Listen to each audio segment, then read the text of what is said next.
How to get listings from your YouTube channel. Most realtors post videos and either get nothing or they get a bunch of buyers but zero sellers actually coming through. So in this video, I'm going to show you how to fix that by turning your YouTube channel into a listing acquisition machine that you can consistently rely on every single month. And this is the exact system that I use not only for organic, but for retargeting warm leads, but also reaching cold traffic as well. And I'm going to give it away to you for free. And I haven't seen anybody else break it down this in depth. So you're going to make sure you want to stick around till the end to get all the value. So let's dive in. So there's three different buckets that I need you to understand. There's the organic, there's a warm audience, and there's cold traffic. Now, if you're not a marketing genius, let me break all of these down so you have an idea. But these are all things that if you have a YouTube channel, if you want to grow your business and really create a system on how you can scale it effectively by making sure you're hitting all different buckets of your target audience and of your current audience, but also expand beyond it, you need to know these. So first of all, organic, what that is basically anyone who is on your channel. So subscribers, viewers, people actively searching and watching your videos. Now, the goal of organic is to basically build a raving fan base of people who know, like, and trust you. And when the time comes, they're going to reach out to you directly. Now, the reason organic is so good is because the organic sales cycle is basically you're having conversations with them all autonomously because it's all automated. You're putting out content that's basically speaking to their direct pain points, exactly what they want. And once you hit all of those things, whether it's a week, a couple weeks, a couple months, which is typically the organic sales cycle, is that they're going to reach out to you. And that's how you make organic worth it in the long run. Now, it's a very longer term play. You need to stay consistent with it. You can't expect results like that, but if you stay consistent, you're going to start building up that base. And as long as you follow these pillars, this is exactly how you can do that and make sure you're maximizing your reach. And I'm going to break every single channel down because I do this for every agent I work with. So first of all, again, the goal, we want to build a raving fan base who basically people who are already sold on you. So the first thing you can do is, number one, have strategic call to actions in every description. Now, this was from just one of the channels, a Living in Dallas, Texas channel, one of the biggest ones out there. But the main thing that I like here is that he always has in his description, this is his call to action right here. And I think always having your number in there, but also a Zoom link so they can go and just schedule on your calendar. What I see a lot of agents do is they just have their name and number, or maybe it's like at the way bottom of the description. If you see in all my descriptions, the first link is always going to be the link to the calendar, because of course that's the goal with all the content, right? You provide value that if they are serious, they do want to learn more, they trust you, then they're going to go just book on your calendar or give you a call. So this is something you need to have in all of your video descriptions. And if you don't, because I know some agents, they say to me, hey, Noah, I'm not that realtor who wants to have call to actions, who's super salesy. Well, then how are you going to get business, right? You're providing them value up front. It's not like you're saying, hey, if you're thinking of selling, give me a call now, right? You provide the value and you earn the right to have that call to action in the description, right? And I just recommend you can embed it on there where you have it in just every description automatically. That's what I recommend you do. That's the first part. Now, the next part is, like I mentioned, using landing pages or Calendly. Just direct them, give them the option to go and book directly on your calendar. Maybe they don't want to give you a call now because you're busy. Maybe they prefer to do more like a Zoom meeting or Google Meet, and you need to give them that option. You need to appeal to whatever they prefer, what their preferred communication channel is, right? So use landing pages or Calendly. I think Calendly is a great one. Next is take advantage of SEO, which is search engine optimization. Make videos based on the questions that sellers would ask, because right now we're talking about how to get sellers with it. So all you have to do, it's not that hard. Like someone looking up, hey, how to sell a home in 2025, Dallas, Texas, right? Anything that they look up. Now, there's a lot of tools you can use. There's really a couple methods that you can use to come up with this. Now, I'm going to scroll down and show you. The best way to find great video ideas is, number one, just go look up channels, go find real estate channels, go to their popular videos, and you can just see all of their videos that are doing the best, and you can basically just replicate exactly that, which is why I don't understand all these people selling like YouTube courses, just in general, not even for real estate specifically. All you have to do is go out, look at, hey, this is their thumbnail. How can I make this better? Hey, this is their title. How can I incorporate the same keywords but make it better? And you can even go look at like the hook in the video and stuff. But literally just go on a channel, see what videos are popular, see which videos they swear by that are doing well, bringing them the most business, and then just go out and literally copy them. Obviously not word for word, put your own twist on it, but just go out, replicate what's working. And also just use ChatGPT. Give them your channel, show them, hey, I want to hit this, and this, and it's going to literally give you video ideas and SEO optimized titles. So you really don't need to pay someone to manage your YouTube or to give you ideas. Honestly, you can use ChatGPT and just go replicate what's already working. And I'll be honest, that's a big way I get a lot of inspiration for my channels based on like other industries. It's not even specifically other people doing YouTube ads for realtors, a lot of times it's, hey, this guy is making making a video about Facebook ads for drop shipping or for e-commerce. And I go see, hey, I like that video idea. I like that thumbnail. Now let me go take it, take the similar kind of outline of it, framework, and go use it for my channel. And I use the same exact thing here, right? Now there's really, the last part I want to break down about organic is you need to understand all the 3 content buckets, which is top of funnel, middle of funnel, bottom of funnel. Now I recommend having a systematic approach to this. I literally have a tracking sheet where I have top of funnel video ideas, middle of funnel, and bottom of funnel. So starting off with top of funnel, what that is basically we're attracting just views. We're getting more eyeballs on your channel just through curiosity, pain points, and broad questions. It's great for SEO and people finding out about you. So on my channel, for example, some top of funnel examples are how Ryan Serhant generates listing leads. You can see the ones where I mentioned Ryan Serhant are getting the most views because that's the top of funnel content. You can see Tom Ferry's $1 million YouTube ad strategy for real estate agents. It's the same thing. My goal with that is appealing to the wider audience and bringing more people in to then get them in my content ecosystem. And that's going to be a top of funnel approach right there. So for example, should you sell your home in 2025? The truth about the 2025 real estate market for homeowners. Top 3 mistakes homeowners make when listing their home. We're just trying to drive more eyeballs to our channel that wouldn't have otherwise got on our channel. Like again, in my case, not every realtor knows about YouTube ads, so I need to try to bring agents in who are unaware about YouTube ads and bring them into the funnel and make them product aware of YouTube ads. Make them say, hey, YouTube ads aren't interesting. Let me go check out this guy's channel, and they see, oh, he has 70 videos about YouTube ads. And it's the same thing for you in real estate. You do the same exact thing. You get eyeballs and then you get them in your content ecosystem. Now that's a top of funnel. Those are not usually what's going to convert you, what's going to get you deals, what's going to get you listings, right? Because I just spoke with an agent. He had like a reel get like 9.9 million views on Instagram. He didn't get a single call, any business from it. And he has a couple thousand subscribers on YouTube, doesn't get any business from it. It's because he doesn't strategically have more middle funnel, bottom funnel content. A lot of it is just top funnel attracting eyeballs, but there's no mechanism to actually convert those eyeballs. So middle funnel, the goal of it is to build trust, answer objections, show your process, and provide value. The goal of this is to educate plus qualify. So who this is for.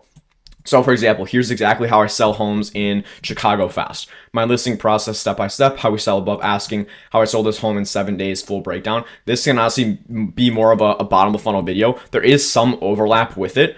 And then just to go again back to my channel to give you some examples. So for example, let's see like this, right? So this is more of a bottom of funnel, which I'll go over. But for example, like realtors, Facebook ads versus YouTube ads, that can be a more top of funnel and middle funnel.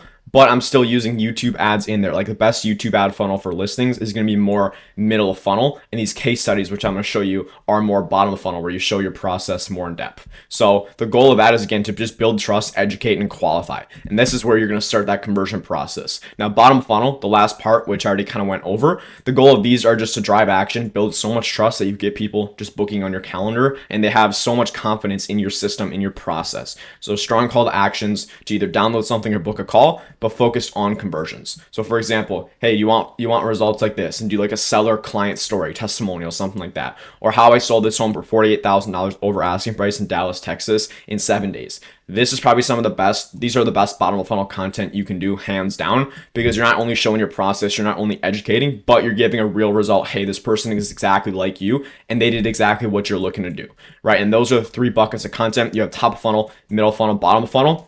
It depends on the goals of your channel, but I think now I always have a disproportionate number of bottom of funnel, middle funnel content compared to top of funnel. If you have a ton of top of funnel, you're going to grow your channel, but you're not going to get anyone reaching out to you. And that's what a lot of agents do wrong, right? And one other tool you could use is there's a bunch, but like TubeBuddy, where it literally gives you more examples and stuff. But I think I would honestly just say, go look what other people are doing in your space who are doing well. Go look at their top videos, improve upon them, and then go use ChatGPT as well. And that's pretty much all you need to do. So now that we have the organic side, this is something you just want to stay consistent with if you want running on the back burner for you. Now we go to the warm audience side. So what is warm audience? It's someone who has viewed your stuff in the past, maybe viewed a video, subscribed, commented, or anyone who's been to your website. You'll need to install a pixel for website traffic, but it's pretty much going to be anyone who's been on your YouTube before. Now the goal with the warm audience is we want to replicate the organic sales process, but shorten the time frame. So again, the organic sales process is they see you, you're constantly providing value, handling their objections, and it usually takes a couple months, right? But with this warm audience, we're able to speed up the organic sales process by pushing out content strategically to these people. Now, the first thing you do is go in the Google Ads Manager and retarget your YouTube viewers. And this is how you create a strategic warm audience. So in here, you go to YouTube users right here, and you're able to retarget anyone who's interacted with your channel. You can do within the last 540 days or lower. And I recommend doing that. You can do last 90 days, but making sure you have at least 100 people who you're able to retarget. That's like the minimum audience size, but we're able to replicate the sales cycle here. Now, there's two different approaches that you can take once you have this audience, and I recommend a value first approach, but the goal is getting conversions, getting them to enter our pipeline if they haven't already from organic. Because even if you have a lot of views and stuff, you might not be getting conversions. Then it's probably a time that you need to have a proper funnel in place, a proper campaign to go and capture their information, capture the lead. So the first approach you can take is a value first. I really like this approach in real estate because there's a lot of agents out there just asking for people's business and they don't provide any real value. So this approach would be some sort of lead magnet. So I recommend always an ebook or guide is good. You can do a webinar to a warm audience because the show rate's going to be a bit higher because they're already familiar with you, or like a free training. And that's basically just a VSL, which is a video sales letter. Now you can pretty much do all of these because the best part is like they're already familiar with you. This is probably going to be these are going to be the cheapest conversions you'll get, the highest quality ones, because it's to a warm audience who's already familiar with you. So this is the first lever I pull with agents who have audiences on YouTube because it's the highest ROI. It's the lowest hanging fruit that we can get while advertising. The other approach you can take is a conversion focused approach, which is just getting them to book a call. Now this should be after you provide some value, or if you have a really big audience, I would recommend doing both of these at the same time where you're providing value and getting them to book a call.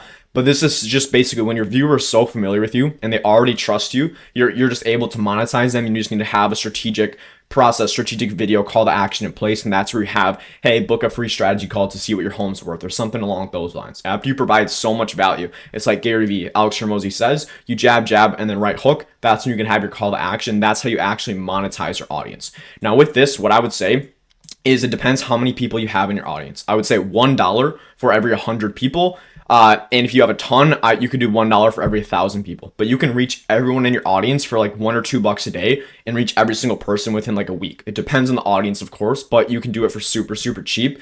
And this is going to always be the highest ROI you're going to possibly see with paid ads because again, it's to a warm audience who's already familiar with you. Now, the last part of it is cold traffic. This is what a lot of agents can't crack. A lot of, honestly, marketers can't crack in general because it's the hardest. You're advertising to someone who's not familiar with you at all. They've never seen you, but this is crucial for how you scale your business. All the big agents who have these huge brands, even in, or great businesses, even in slower markets, is because they have processes in place to convert cold traffic and to get their name out there and actually convert them and enter their pipeline. So what cold traffic is, it's basically someone who's never seen you in your market. Now, the way you want to reach these people is target by zip code and intent. Now, you're only even able to do this on YouTube. So if you're looking to get to cold traffic, I wouldn't even think about Facebook. I would look at YouTube or Google. But I'm assuming if you're watching this, you have a channel, you probably like YouTube more, and you just want to identify your ICP, which is ideal customer profile. So who am I targeting? Whether it's downsizers, first-time buyers, you want to identify exactly who you're targeting, and we're going to create a message to those people specifically. Because the more targeted you get, usually the better your message is going to resonate. Now, after that, the goal of cold traffic, you want to build a qualified database of serious sellers. Notice how I say qualified. No one cares how many leads you get. It just matters that we're actually getting serious people with intent. And then the second one is we want to generate immediate conversions, of course, conversations and booked calls, right? We want to prioritize getting people coming through as soon as possible, but a lot of cold traffic is a long-term nurture game. Having said that, we still do get listings coming in the first month and a half. A lot of times, if you're doing it right, you have a good process in place. Now, the funnel basically for it, super high level. You have your YouTube ad, which for this one to cold traffic, you for sure need to do a lead magnet. You can't go out and have a conversion focused ad. Hey, if you're thinking of selling, get your free home valuation, book a call with me. It just doesn't work like that. No one's going to book on your calendar. Next part, you will have a landing page where you get their information. You can also pre-qualify them, ask them questions about their timeline, the type of home they have, how soon they're looking to sell, all that sort of stuff. Then you have a VSL on the back end. Basically, I'm not going to go through a video sales letter now. If you're not sure what it is, there's a ton of videos out there. Basically, a way to build trust with these people and position, hey, what you have is so unique and so different, where it's basically like a little sales pitch in a video, but it doesn't seem like it. right? It's kind of wrapped inside value. So you provide value first, and you have your call to action, and then have a calendar as well. So you get them to just book directly on your calendar. Only after they go through all these steps, they see you multiple times and they qualify themselves, right? Now, after that, basically, once you have at least 100 conversions, 100 leads come through, create a retargeting audience where you're going to target them with more bottom of funnel content, or you can remarket with your organic content. So it all works like a flywheel. So organic, a lot of times, is number one. You retarget with this. This is number two. And then once you take advantage of your warm audience, then cold traffic, you go to number three, but then you repeat it and go back and you can retarget them with your organic cycle. You can use this cold traffic and even retarget them with this content right here, again, to replicate the organic sales process but shorten the time frame. So if you can really crack this is how people scale to 6-figure months, right? Is by they have cold traffic, they have a way to bring new people in, and then they automatically put them inside of their content ecosystem using retargeting, where you're constantly providing value, but also having strategic call to actions to book a call and speeding up the organic sales process. And that's how you can really create a brand that skyrockets and thrives even in down markets, right? And the whole goal of it is conversations, appointments, and listings, right? If you do all of these properly, if you have a strategic approach, which I highly recommend, I recommend creating like a Notion board or a Google Sheet and coming up with an exact plan on how you want to do this. But if you can implement all these properly and get them right, which is hard to do, it's not easy, but that's how you again have a business that just basically systematically scales for you and grows year after year, right? And if you do want me to set this up for you, check the link in the description, book a call. But I hope you got value from this video. If you did, make sure to subscribe, like for more videos, and I'll see you guys in the next video.